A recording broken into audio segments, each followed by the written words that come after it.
Hey guys, welcome back to yet another video.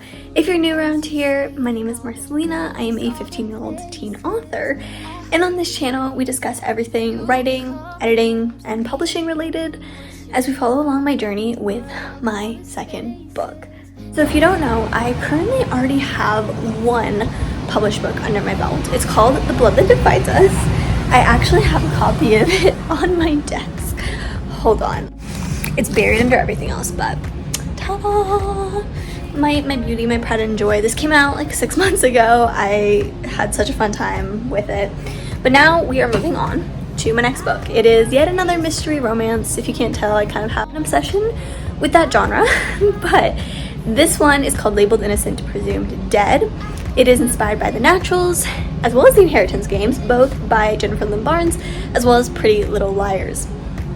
Also, I feel like this is a good time to sneak in the release date because I am announcing the release date. It is release day announcement day or something. I don't know. I have not made this official. I haven't really told anyone that I'm doing it today, but we're doing it. So hi, welcome to this video. This is my lovely intro, and we are also revealing the release date.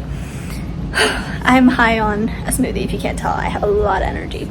But the release date for Labeled Innocent, Presumed Dead is, drumroll please, Valentine's Day, aka Saturday, February 14th of 2026. Oh my gosh. I have no words. I am truly speechless. It's coming so soon. That's in, what, 6 months? So that's it. It's not on Goodreads. It's not for pre-order yet. That's gonna come more around November-ish. So stay on the lookout, stay tuned. If you're not subscribed already, to get updates from me as I go along this journey with this book. But for now, we are way far behind. That is in the way far future. I just wanted to make that special announcement so you can add it to your TBR, add it to your anticipated reads of next year, Valentine's Day. That's the vibe. And there are 2 reasons that I chose Valentine's Day. One, because the day before that, actually it worked out so ironically this year, because the day before that is Friday the 13th, which, is known to be notoriously creepy and eerie, which kind of matches the thriller aspect of this story. And then we also have, of course, Valentine's Day itself, which symbolizes love and romance, which represents the heavy romance / love triangle subplot going on. So I thought it would be perfect. I always like to have my book releases on a Saturday, so we went with that, and we're sticking to it. So I'm so excited. But like I said, that's in the way far ahead future. I'm still writing the first draft. I know. Marcelina, this is irresponsible. Why are you planning so far ahead? You're not even done with draft 1. I know. Girlie, I'm 18 chapters in. Don't even come for me right now. I will admit, full disclaimer, full transparency, I am kinda in a writing slump right now, but we're trying to get out of that, and hopefully throughout this vlog, that's I think gonna be the title of this vlog, trying to get out of a freaking writing slump. So anyway, come along with my journey and we shall see how much progress I make. Okay, update. So first of all, it's a couple days later. Happy Father's Day. It is currently Sunday, and I just wanted to talk about something. I have no writing update, so this is my stalling, procrastinating excuse to be able to update this vlog, add a clip without having a writing update, because I have written this much. Try to give myself grace because yesterday was Saturday. I kind of got sick. In comments, I told a lot of you guys, so I don't even know. But there's a reason I did not vlog yesterday. I swear I was going to. And then I got this stomach bug thing. I felt really nauseous all day, so I didn't touch the camera. And then now today's Father's Day. Writing and stuff with my book has been the last thing on my mind. So that's what I'm gonna tell myself to make myself feel better. But anyway, we're trying to get back on it. I just got out of the shower, so my hair is wet and frizzy. But anyway, I just wanted to talk real quick about how hard it is to write Era. Now, if you're new here, if you don't know, Era is the name of a side character. She is this lovely girly right here, and though she's a side character, she actually has a major role. There's a betrayal, there's a plot, well actually there's a couple plot twists that revolve around her, not necessarily with her directly, but that link her to the missing girl of the story, aka Allison, aka Natalia's sister. So Era is a super important character. I love her so much. She's very like Leah coded from the Naturals. And before y'all call me racist, it's not just because they're both Asian, okay? It's literally because they're both, I don't know how else to say it, but they're both like sarcastic bitches basically. Like they take nothing from anyone. They're just like, they're so independent, sassy, they're like little firecrackers. They just always have like wildest responses. She's just like very Leah coded. I would say she has hints of like Aoife from Boys of Tommen, Taylor from The Summer I Turned Pretty, like some of Taylor's like firecracker, sassy qualities, and then bits of Nesta from Avatar. I always say that Era is for the hardcore Nesta supporters because I know there's a group of people who will literally defend Nesta until the day they die. So this girl is for you if you're one of those people. I'm not trying to get canceled here. I'm kind of in the middle. I don't hate Nesta, okay? I'm just like, I don't agree with every single thing she does, okay? Anyway, this is not an Avatar debate here. But the thing with Era is that she is mute. The reason why and the circumstances behind it and the bounds of limitation are further explored in the book. There are some plot twists around that. There's some serious backstory and lore there, so I'm not going to spoil anything, but she is mute, meaning she communicates mainly through sign language, ASL, or American Sign Language. That's her main form of communication. At first, when she's introduced, when Natalia first meets her, when she's having that like group meeting in the basement with the bureau, Era does have a notebook and she is writing back and forth. So sometimes she does write, but mainly she does sign language. Now the reason that's tricky is because I'm trying to keep it realistic, and I do know some new people, well I don't know them IRL, like any from my school or anything, but I have known people in my life, I've seen people, like I've researched a bunch, and most people do resort to sign language versus writing, so I'm trying to keep it realistic and know that considering she is mute, and she's been mute for brain processing 3 years? I don't know. I gotta look. Oopsie, I gotta look on that. But, you know, I figure, like, not just for Natalia's sake, but she's probably going to feel more comfortable with sign language anyway, from my research anyway. If you have any experience in that, if you know anyone personally, please feel free to correct me in the comments below, because any little insight I can get is very, very helpful. But the tricky part with that is Natalia doesn't know sign language. So whenever Era signs, because the thing is it goes along with Era being like such a baddie, is that she cannot keep her mouth shut for the life of her. She literally will not shut up. It's fun to write because it's like Natalia's a little bit more reserved. In contrast, she's just more timid. She says a lot in her brain. She says like the craziest, most out-of-pocket things in her head, but that's all internal monologue stuff. None of it she says out loud. She has a huge filter and she just like doesn't say much at all. Like she's just very quiet like that. Whereas Era, she is not afraid to speak her mind. She's like incredibly blunt.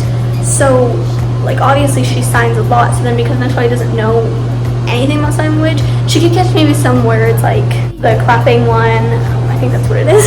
Feel free to correct me again if I'm completely wrong about that. Either has to just like gather context clues and just kind of assume based on Era's facial expression, or she has to ask, mainly Jaden. I'm not even gonna lie, Jaden is like her translator. She'll just nudge and be like, what did she say? And then he'll have to tell her. But doing that every single time that Era opens her mouth, because trust me, she talks a lot. She has a lot to say. Not necessarily the kindest stuff in the world, but she just has a lot to say. So doing that every single time, it's kind of tricky for me as the writer. Also, you could be like, oh Marcina, we'll just make her write then. I have several scenes where she's writing in a notebook and like she'll just write or like write it on a piece of paper and then pass it along. I feel like I'm overdoing it because every time that she is writing and she's not signing, I'll have to be like, she slid the paper over, it read.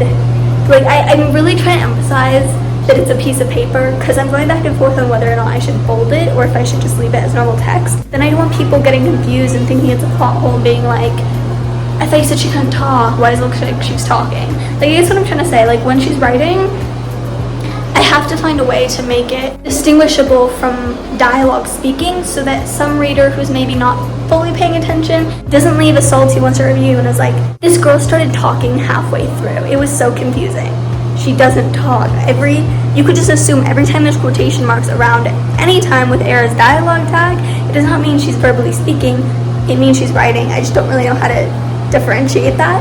And then when she's signing, either I have to like make Natalia learn sign, which I'm kind of thinking. It's kind of hard right now though because I'm going to be completely transparent. They low-key hate each other. Era and Natalia have a firm disdain toward each other. So I don't know, it's not the right moment in the story yet for Natalia to be like, I'm gonna learn sign language just for this girl. Like, they're not at that level of friendships or even acquaintances yet, so that's gonna come later. But for now, I'm just like, okay, but Jaden has to translate every single time. But what if I want to do a scene where Jaden isn't there? Because like there was this one scene where Jaden wasn't present and he couldn't be because that would mess everything up. So then I had to find a way where I'm just like conveying what she's doing and it's not confusing, but then it's also like realistic to the thing. I don't know, it's so hard. But I know it's ultimately important for the mental health rep and for the mute disability rep that I strongly want to convey in this novel. So I know it's important, I know I'm going to get through it, and I'll find a way to make it work. If anything, I can just, when I give it to beta readers in a couple months, I could just be like, this is one of the main things I'm struggling with. Anything you've noticed, anything that kind of rubs you the wrong way, that stuck out to you in not a good way, or that like any suggestions you have on how to make it more cohesive and easier, I'd appreciate it. But yeah, so that's where I'm at. We're still like 31k words in. Again, haven't made much progress, but we're trying. Anyway, I'll update you guys later. Okay, quick update. So Era's birthday is tomorrow. Did I mention that already? I feel like I haven't said that. Today is currently Monday, June 16th. Tomorrow, June 17th, is Era's birthday. Speaking of her, I feel like I've been talking all about her this vlog, and it just started. But in preparation, I've been making an edit of her. It's so good. I'm literally fangirling at my own self. I'm like, she's a side character and there's a lot of issues, not just with her, but like with something that happens because of the plot and because of like Natalia and Allison, there's like drama. But like, I'm like, I shouldn't like her as much as I do, but oh my gosh, making edits of your characters just really reminds you why you're writing this book. And I think it also helps when you're in a writing slump. Hence I am, which I've already said because it's pretty evident I am. But that's tip number one. Make edits of your characters if you don't already. I know a lot of you guys like do have channels and you do already make edits for your characters, but I think it's quite useful to motivating you. I just want to write a bunch of scenes with this girl, but I can't. Alas, we gotta follow the order of the chapter by chapter outline. But on a more writing related note, I am gonna try some writing sprints right now. So it's 3:55 p.m. I got home about an hour and a half ago from doing some fundraising, going to businesses, so yay. But now I get to chill. I will let you know how they go. I'm 50-50 on sprints. I don't always like them because I've mentioned this in other videos. They don't always work for me personally. Like, they're not the most effective method to like being productive, but we shall try it out. So anyway, I will let you know how they go. Okay, hi again. It doesn't seem like it's that much later. It's like 30 minutes later. I'm gonna go sit in front of my new mirror. This is just a little PSA, guys, that when you set deadlines for yourself, they are not finite. I mean, certain deadlines are, sure. Like, for example, earlier in this video, I announced the release date. That is pretty solid. Like, it's not uncommon for authors to do it, and of course it's not like illegal or anything. And if something really crazy, I mean, I hope not, but if something really crazy were to happen to me, or I run into this dramatic setback that just prevents me from publishing on schedule, then I will unfortunately have to push it back. But at the moment, like, I'm not planning to do that. However, other dates are totally flexible, and I think sometimes we get really stressed out of just being like, I set this and I have to stick with it. There's no room. I can't even move back a day. Like, I made a commitment, maybe I mentioned it in a video, like, I'm stuck with it. You're not. I promise you, you are not. Because I said this, I don't even remember. This might have been my first writing vlog that I did in the series. By the way, I have a big playlist of all my writing vlogs, just like all my other vlogs on this channel, because I cover everything through different stages of the process, so I'll leave that in the description down below. But I said how I was hoping to finish this rough draft by 4th of July because I just wanted it to be symbolic and that would give me enough time because I'm planning to start editing around the beginning of August, which I still am, by the way. I'm still planning to do self-edits beginning of August, but basically I've come to the realization that it is June 16th. Y'all, July 4th is like a little over 2 weeks away.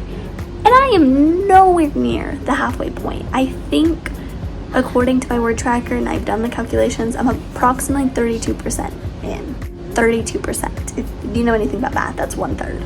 Tackling 60-something% in 2 weeks when it's been 3 weeks and I've only gotten this far, it just seems so unrealistic. It seems like I'm gonna push myself. I'm just getting stressed thinking about it.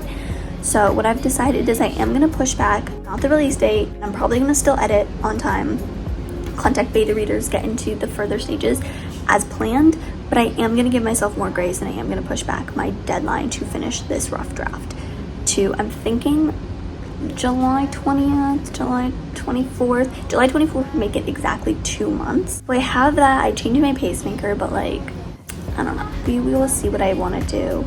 Obviously, I think that's going to be like my maximum, like by this date, it has to be done. End all be all, like that's the one that I cannot miss. But I'm not going to be like, oh, if I finish on July 19th, like I have to wait. Like if I finish early, great. If not, like this is just my final gate. That's where I'm at. I did some writing sprints. I wrote like 2 paragraphs. I'm so like unmotivated. I'm just sitting on my computer, getting distracted and staring up into space because I don't really know what to write.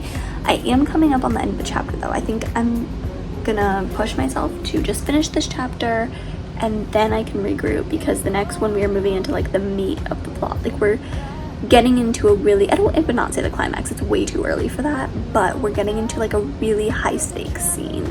So I gotta focus and I'm not focused right now. If you can't tell, I'm very tired and just like very distracted.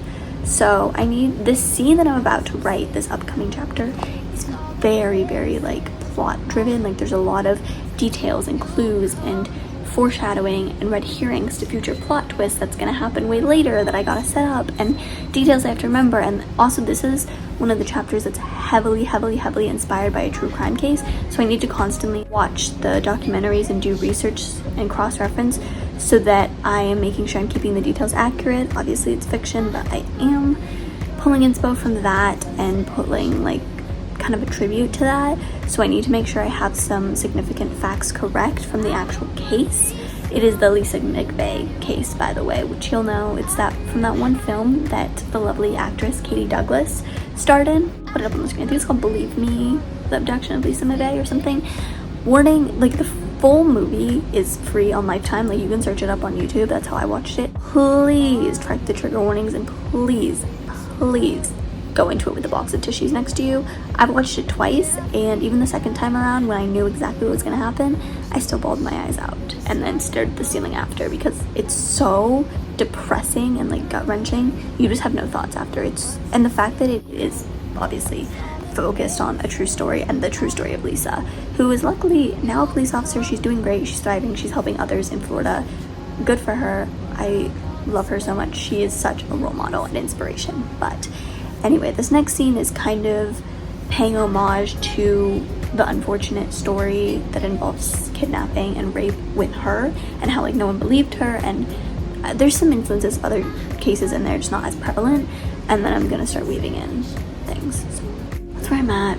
We'll see how much I can get done. Hopefully another sprint will be better luck this go around. I will admit my head is pounding right now. I don't know why. I have the biggest headache. That might have been because I stayed up until like 2:30 a.m. last night to watch that Lisa McVeigh movie that I mentioned, as well as binge watching like actual interview clips from Lisa herself. And then I got sidetracked on another victim, not by the same guy, but similar proximities to the case. But that was my night. It was really depressing. I literally went to bed. I was like praying I did not have nightmares, because literally for like 2 hours I was just binge watching true crime documentaries and movies about kidnap and rape, and good to raise awareness too, but it was necessary. It filled me with a lot of ideas, and and ended up working out because with the help of an equally depressing song on Spotify, that in and of itself had me bawling my eyes out too. We wrote over 1,400 words just in the span of an hour and a half last night, from 12 to 1:30, because I finished the movie around 2:30. I was watching in between, like I'd watch 15 minutes of it and then I'd write a section. So that brings my total word count up to 32,323 words.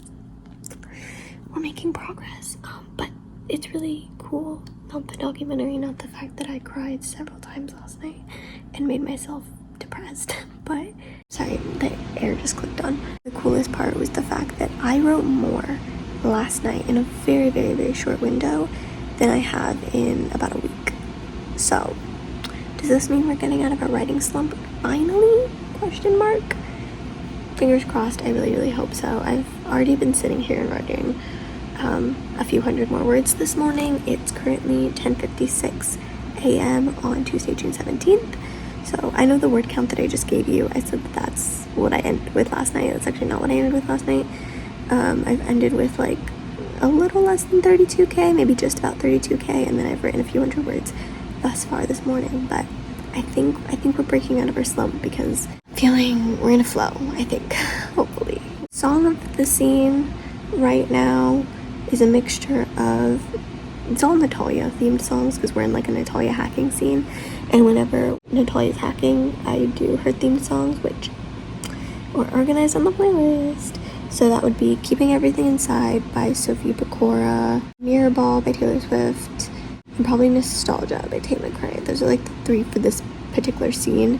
I'm gonna start listening to Tongue by Marabou State and Holly Walker for like the next, because I'm literally almost done with this chapter. I'm about to move on to the next chapter, as well as Softcore by The Neighborhood. So that's on my agenda. That might give you a little hint of the scenes to come, but we're doing good. We're doing better. So yay, I'll update you guys later. Hey guys, trying to literally do laundry right now, but I just had to say, have you guys, for all of you like fellow writers or even specifically mystery writers or whatever niche you're in, do you ever have it where despite how much you outline, your own story still surprises you and the plot twists still sneak up on you? Because I just finished writing chapter 18 and let me just say, I'm planning a plot twist that wasn't even in the outline, it wasn't even in the original plan, and it would kind of bring a whole new direction. It wouldn't like change a lot of things, but it would just add like a whole new complex layer to everything else going on, and I did not expect it, but I kind of like it, so I kind of want to roll with it now. But I swear, writing, you could literally plan all you want, but writing is just such a guessing game. It's so funny. Alright, so it is currently 9:43 p.m. Same day, I just changed shirts, and we are clocking it at 2,300 words for the day. So if we do all the math, tally it up, since I wrote about 1,400 last night when I said I got that crazy breakthrough burst of motivation, that would have meant I wrote just under 1,000 words today, and that's our grand total. So again, pretty dang impressive considering I've been in the most massive, like biggest, most ginormous writing slump ever. Nothing can tell you how unmotivated I've been and how much I've hated this book the last almost week.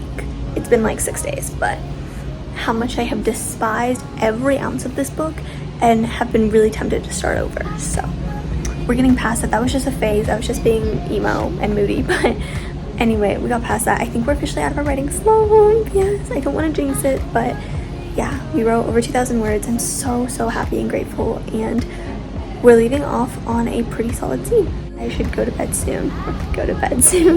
But I will check in with you guys tomorrow morning. Hopefully I have some more updates and progress for you then. Bro, I'm actually so mad at myself. I was doom scrolling. Okay, my camera will not focus. I was doom scrolling so bad last night. Like, I had a couple of hours that I could have been writing, and granted I wrote like 400 words, but anyway, we got that out of our system, and now we are trying to focus. It is like noon, Yeah, it's 12:48 p.m. It sounds like I'm really slumpy again. I'm not. I just don't want to push myself too hard in the case of burnout, because then I might relapse. And if I relapse and get back into my writing slump, that is a really, really big no-no. Actually, the scene I'm working on right now is really fun.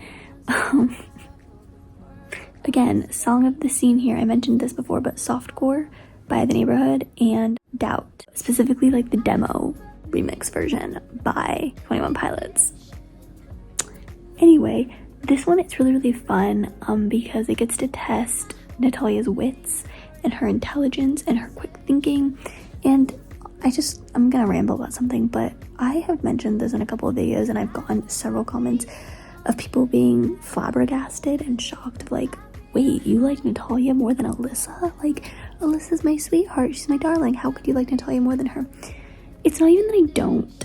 Like, if you don't know, Alyssa is the FMC from my last book, The Boat That Divides Us, but I think it's a very, very different polar opposite experience, and it's not really fair to compare the two, because due to like the type of story I wanted to tell with Alyssa, it's very much a trauma story. She is definitely one of those soft, timid FMCs due to her trauma. There's abuse, there's rape involved. It just warrants for her to be a lot less, what's the word? Like a lot more ignorant and naive, which I guess in a murder mystery, for her to be like the main character in a murder mystery. And that is a lot of the subjects of one-star reviews that I got, was people being like, I hated Alyssa. Like, you do you, like everyone's entitled to their own opinion, of course, but like I think with Natalia it's so different because she has trauma. It's the type where she just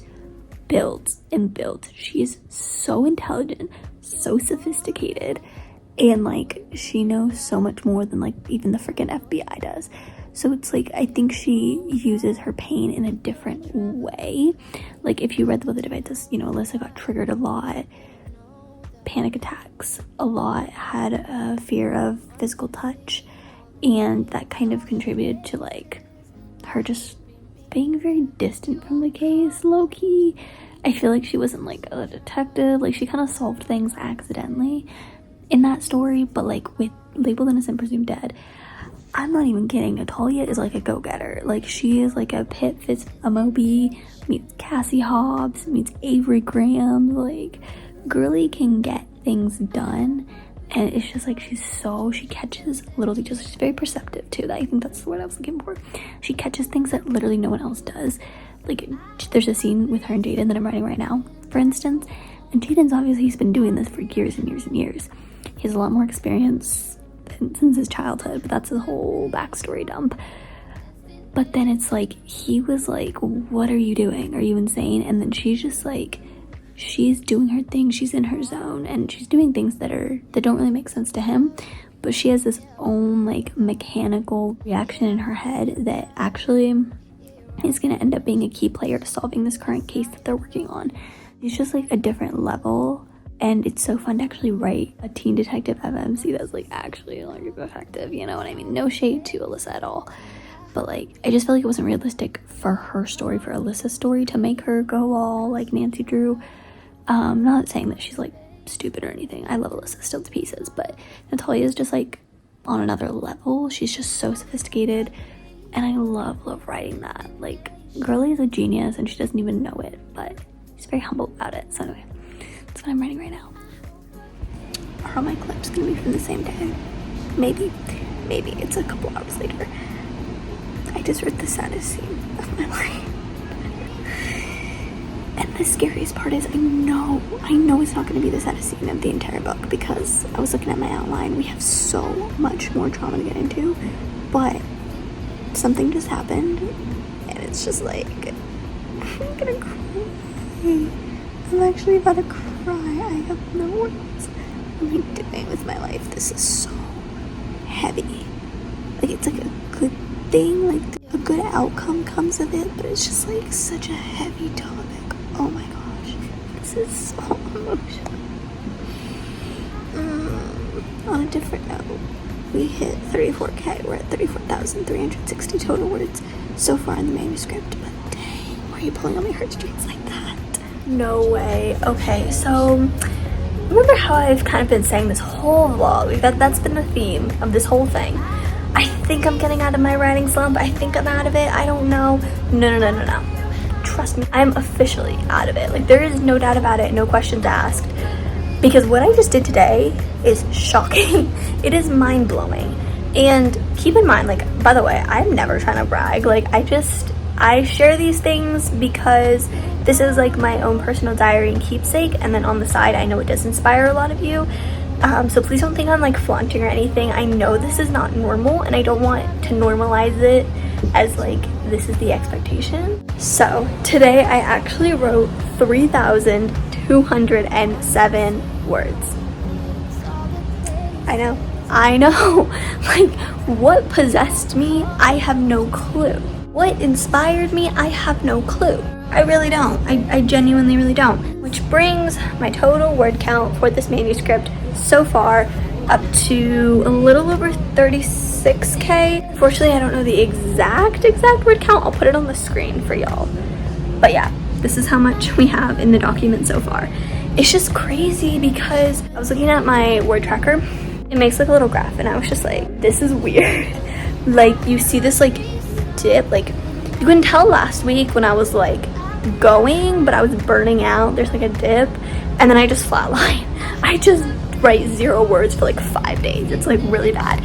And then I just started peaking because yesterday I wrote over 2,000. Now I'm writing over 3,000. Like, we are going. And for anyone who's like, oh my gosh, Marcelina, like tips, I'm so sorry. I don't really know like exactly what got me out of this slump. I don't really know if there's like a magical solution or a formula. I mean, granted, today was like a chill day for me. We're not doing errands and shopping and stuff until Friday. Today is Wednesday. And so I think having a chill day where I more or less had the entire day to myself to work helped a lot. So definitely dedicate as much time as you're able to. But then also I think the right music helped. I talk so much about music on this channel. I'm a huge music nerd. Can you tell? But I found this new song. Quick tangent, I was on Netflix scrolling through because I have an obsession. It's a weird little quirk of mine. I love watching Netflix trailers, like especially if they're like thriller or true crime documentary trailers. There's just something about trailers. Sometimes I swear they're more like gripping and entertaining than like the show itself. It's wild.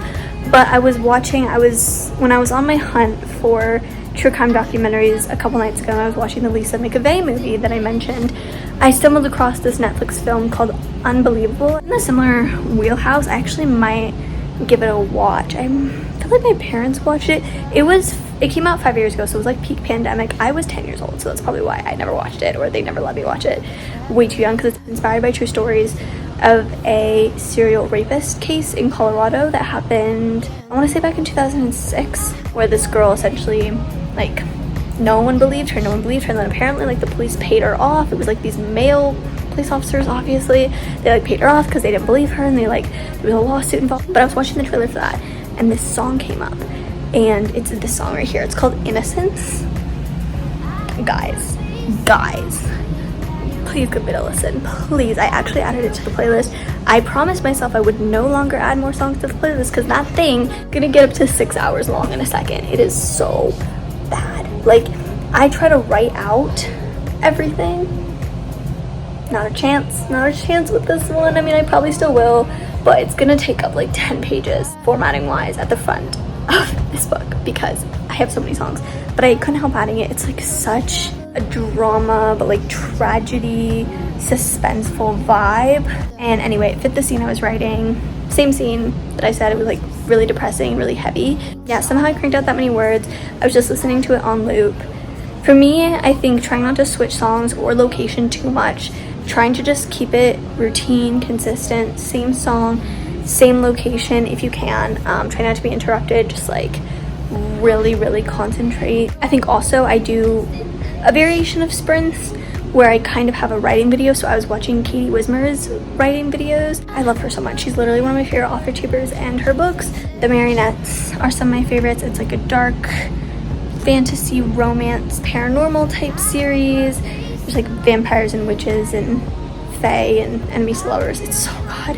Highly recommend it. It is kind of like spicy and gory though, so like prepare yourself. But I love her videos. They're so inspiring. And I was just watching some of her old ones from like 4 years ago, like a blast from the past. And then I'll just watch like maybe 5 minutes of that just to get the vibes going. And then I will switch over and write maybe 20 minutes. I'll kind of start to like feel myself burning out, so then I'll watch another 5 minutes of her videos, and then I'll just keep doing that. And it's kind of like a break, but then it's still writing related, so it still like is productive and helps me stay in the zone of writing while I'm also not writing, if that makes any sense. Anyway, somehow we did that. It was supposed to be a short, brief little outro. Alas, I'm not Sabrina Carpenter and I cannot keep things short and sweet. Side note, I'm so excited for her new album in August, bro. Like, I'm already there. Man Child is such a bop. Okay, the album cover is a little, it's a little controversial, but we won't get into that here. Anyway, that's it. I think we've successfully gotten out of my slump. I'm no longer in a writing slump. I am full steam ahead, and we are so close. We are rapidly approaching 40,000 words. It is absolutely mind-boggling. That will hopefully, fingers crossed, happen in the next vlog that will release next week. So with that being said, that is the perfect lead-in. That's gonna wrap it up for today's video. I hope you enjoyed. I try to keep my videos to like 30 minutes. This one's gonna be longer, I can already tell, but little old me cannot stop rambling for the life of me. It's a bad habit, I know, I'm aware. But I hope you found this entertaining and inspiring, maybe helpful. If you're in a writing slump, just know you're not alone. It happens, it's part of the process. Writer's block is just, it's natural, it's unavoidable, and inevitable, quite frankly. And trying to like push through it sometimes just makes it worse. Just honestly give yourself a break. You deserve it. And just know there's always light at the end of the tunnel. And I mean that for both writing and like real life personal things. There's always light. Things are always going to get better. You always have to hit rock bottom before you can go up and things can get better. So thank you all so much for sticking around. I hope everyone's writing projects are going well, or if you're not a writer, if you're just a reader, I hope whatever books you're currently reading are lovely. And all of my links will be down in the description below. Anything you could possibly want from me. I will see you all in the next video very, very soon. Bye!